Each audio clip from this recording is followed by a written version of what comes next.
સુરત લાજપોર મધ્યસ્થ જેલ ખાતે ધોરણ 10 અને 12ના કુલ 21 કેદીઓને ફેબ્રુઆરી 2026માં શરૂ થયેલ બોર્ડની પરીક્ષા આપશે.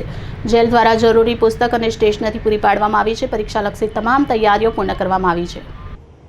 ગુજરાત જેલ પોલીસ વડા ડોક્ટર શ્રી KL રાવના માર્ગદર્શન અને લાજપોર જેલ અધિક્ષક શ્રી પાલસિંહ સાહેબના નિર્દેશ હેઠળ આ કાર્યક્રમ અમલમાં મુકાયો છે. આ પહેલનો ઉદ્દેશ સુનિશ્ચિત કરવાનો છે કે ન્યાયિક કસ્ટડી હેઠળના આરોપી અને સજા ભોગવી રહેલ કેદીઓ શિક્ષણના અધિકારથી વંચિત ન રહે.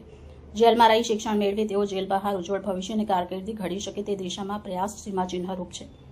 આગામી પરીક્ષા માટે જેલમાંથી ધોરણ 10ના કુલ 10 વિદ્યાર્થી પરીક્ષા આપશે, જેમાં 4 પાકા કામના કેદી અને 6 કાચા કામના કેદીઓનો સમાવેશ થાય છે. તેવી જ રીતે ધોરણ 12માં અભ્યાસ કરતા કુલ 11 બંદીવાન પરીક્ષાર્થી તરીકે બેસશે, જેમાં 4 પાકા કામના કેદી અને 7 કાચા કામના કેદી છે. કેદીઓને પરીક્ષાની તૈયારી કરવા માટે જરૂરી પુસ્તક અને સ્ટેશનરી પૂરી પાડવામાં આવી છે.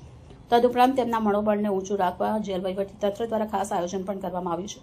જેલના નાયબ અધિક્ષક શ્રી AH રાજપૂત અને વરિષ્ઠ જેલર PD હિહોરિયા બંદીવાન વિદ્યાર્થીઓને પરીક્ષાલક્ષી માર્ગદર્શન આપ્યું. આ દરમિયાન તેમણે પરીક્ષાર્થીઓને ગુલાબનું પુષ્પ અને મીઠાઈ ખવડાવી તેમના ઉજ્જવળ ભવિષ્યની શુભેચ્છા પાઠવી.